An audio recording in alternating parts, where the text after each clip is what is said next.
అందరూ చెప్పండి. హరే కృష్ణ హరే కృష్ణ హరే కృష్ణ హరే కృష్ణ కృష్ణ కృష్ణ కృష్ణ కృష్ణ హరే హరే హరే హరే హరే రామ హరే రామ హరే రామ హరే రామ రామ రామ రామ రామ హరే హరే హరే హరే గోవిందా గోవిందా. ఇక్కడ పోదాం, ఇక్కడ.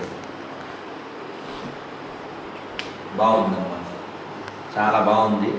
మీ యొక్క గురుభక్తి, సాధుభక్తి, దైవభక్తి ఈ మూడు ఉండాలి.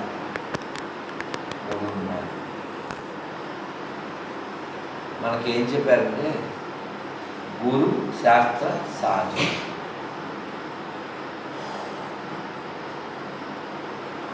సాధువు కరెక్ట్గా ఉన్నాడా లేడా, గురువుగారు కరెక్ట్గా ఉన్నారా లేదా మనకి ఎలా తెలుస్తుంది? శాస్త్రం వాళ్ళు పాటిస్తున్నారు లేదా అని దాన్ని బట్టి తెలుస్తుంది. శాస్త్రాన్ని వాళ్ళు పాటిస్తే వాళ్ళు కరెక్ట్గా ఉన్నారు. వాళ్ళు గురువుగారు, సాధువు ఎలా ఉన్నారు అనేది శాస్త్ర వచనాన్ని బట్టి మనం చెక్ చేసుకోవాలి. ఆయన చెప్పిందల్లా కరెక్ట్ అనేది మనకి ప్రమాణం కాదు. శాస్త్రంలో ఉన్నదే ఆయన చెప్పాలి. నేను గురువుని అయిపోయాను కాబట్టి నా సొంతం చెబుతాను అనుకో. కాళిదాస్ కవిత్వం కొంత, నా పైత్యం కొంత, ఈ రెండు కలపకూడదు. వీడి పైత్యం ఎందుకు మనకి? శాస్త్రం ఏం చెప్పింది అది కావాలి. భగవద్గీతలో స్వామి ఏం చెప్పారు? ఈ శాస్త్ర విధి ముచ్చుంచే వర్తతే కామకారణ నసుఖం న ప్రాణం. ఎవడైతే శాస్త్ర విధిని అనుసరింపక ఇచ్చారీతిన ప్రవర్తిస్తాడో వాడు ఇక్కడ సుఖాన్ని పొందలేడు, పరమపదము అందజాలడు. ఊరి పేరేంటి? వెల్లుట్ల. ఏ మండలం? గుర్రంకొండ గుర్రంకొండ మండలం, చిత్తూరు జిల్లా, వెల్లుట్ల. బాగుంది మీ ఆశ్రమం. ఎప్పటిది ఆశ్రమం? 40 ఏళ్ళు. బాగుంది. పూర్వం ఈ ఆశ్రమాలే సమాజానికి దిక్సూచిగా ఉండేవి. అవునా? మీరు గమనించండి, మన దేశం పేరు ఏం పేరు? భారతదేశం. భారతదేశం. ఈ పేరు ఎలా వచ్చింది? ఎవరో ఫారినర్ వాళ్ళని రాలేదు కదా, ఏదో బయట మతం వాడి వలన, బయట దేశం వాడి వలన రాలేదు. ఈ దేశానికి పేరు ఎవరి వలన వచ్చింది? భారతుడు అనే రాజు పరిపాలిస్తూ వచ్చింది. అవునా? అయితే ఎవరెవరు భరతులు ఉన్నారు? ఎంతమంది ఉన్నారు?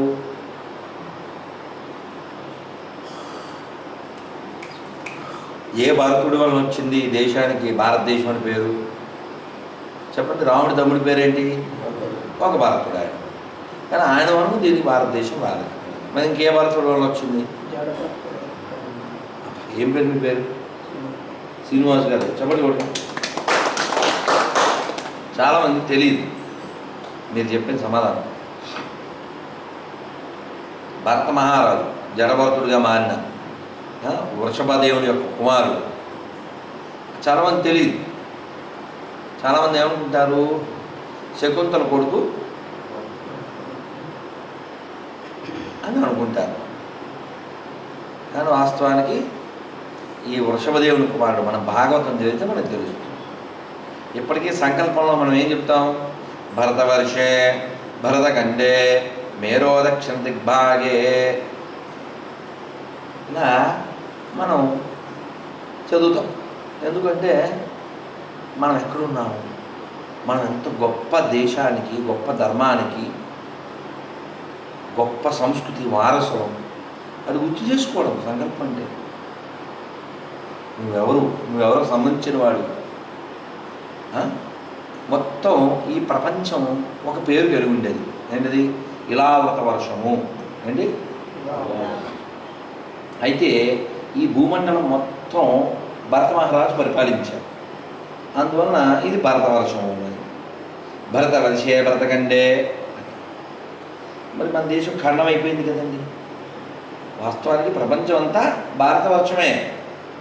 దానికి రుజువు ఏంటంటే, మీరు కావాలంటే చెక్ చేయండి. ప్రపంచంలో అక్కడ ఏదో తవ్వుతూ ఉంటే ఓ విష్ణుమూర్తి విగ్రహం, ఓ గణపతి విగ్రహం, ఓ శివలింగం ఏదో బయటపడుతూ ఉంటుంది.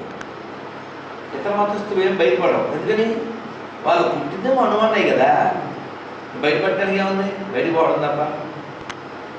కానీ దౌర్భాగ్యం ఏంటంటే ఎంత పురాతనమైన సనాతన ధర్మం మనదైతే దీనికి రుజువులు ఉంటే ఈ దౌర్భాగ్యులు నిన్నగా మొన్న ఓ 2 పుస్తకాలు తీసుకొచ్చి మాది కరెక్టు మీది కరెక్ట్ కాదు మీరు నరకానికి పోతారు అంటే గుడ్డొచ్చి ఆ టైప్ అండి, ఆ టైప్. వీటిని పాషండ మతములు అంటారు. ఇప్పుడు మీరు ఇక్కడ శివుణ్ణి పెట్టారు, గురువుగారిని పెట్టారు, రాముడిని పెట్టారు, కృష్ణుని పెట్టారు, అంటే రామచంద్రమూర్తున్నారు. సరే, ఇప్పుడు మీరు వీళ్ళందరికీ పూజ చేస్తున్నారుగా, ఎవరన్నా కొట్టుకుంటున్నారా మీరు? ఇందులో మీకు ఒకరికి శివుడు ఇష్టం ఉంటుంది, ఒకరికి రాముడు ఇష్టం ఉంటుంది, మీరు ఒకరికి కృష్ణుడి ఇష్టం, మీరేమో కొట్టుకుంటున్నారా? మా శివుడే గొప్ప, మా రాముడే గొప్ప, మా కృష్ణుడే గొప్ప, మా గురువు గారు గొప్ప, ఇలా కొట్టుకుంటున్నారా? ఎందుకు కొట్టుకోవట్లేదు?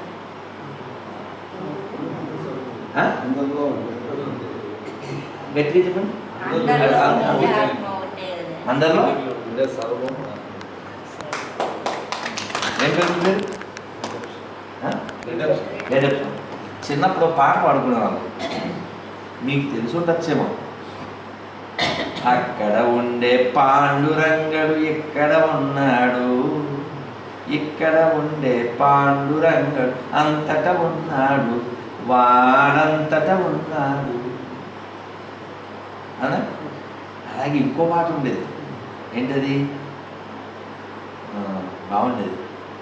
ఆత్మ నిశ్చలమైతే పరమాత్మ నిశ్చలమౌరా, ఆత్మ నిశ్చలమైతే పరమాత్మ నిశ్చలమౌరా.